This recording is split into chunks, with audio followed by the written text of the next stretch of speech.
High, অনেকদিন পর একটা অনুষ্ঠানে, তাও আবার মামা বাড়িতে। মামা বাড়ি কিন্তু আমাদের সবার প্রিয় হয়, আর হবে নাই বা কেন। আমার মারা কিন্তু 5 বোন 2 ভাই, টোটাল 7 ভাই বোন। বুঝতেই পারছো, সব ভাই বোনেরা যখন আমরা এক জায়গায় হই তখন কতটা মজা হতে পারে। আর এই আচার অনুষ্ঠানেই কিন্তু একমাত্র এখন মাধ্যম সবার সাথে সবার দেখা হওয়ার, না হলে সবাই একসাথে হওয়া খুবই কিন্তু এখন ডিফিকাল্ট এই জামানায় এসে, কারণ কারো হাতে সময়ই হয় না দুরাত গিয়ে কারো বাড়িতে থাকা। আর যে আসল কথাটা বলতেই ভুলে গেছি, আমার মামাতো বোন ছোট্ট বুনু, আমাদের সবার একদম ছোট রাধা, ওর কিন্তু মুখে ভাত। এই যে এখন জামাইবাবুর কোলে কিন্তু ও, ছোট্ট শালিকা, মুখ একদম খামচে দিল ওর। আর এই যে আমার ভাই, এ তো একদম ক্যামেরা শাই, ক্যামেরার সামনে আসতেই চায় না।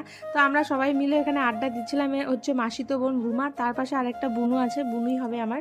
আর আরেকজনকে আমি এখন ডাকছি যে আয় আয় একটা ছবি তুলি, সে হচ্ছে আমার বড় মাসির ছেলে শুভঙ্কর দা। তো একসাথে হয়েছে যখন, ভাবলাম ছবিই তুলে নিই, আবার কবে দেখা হবে।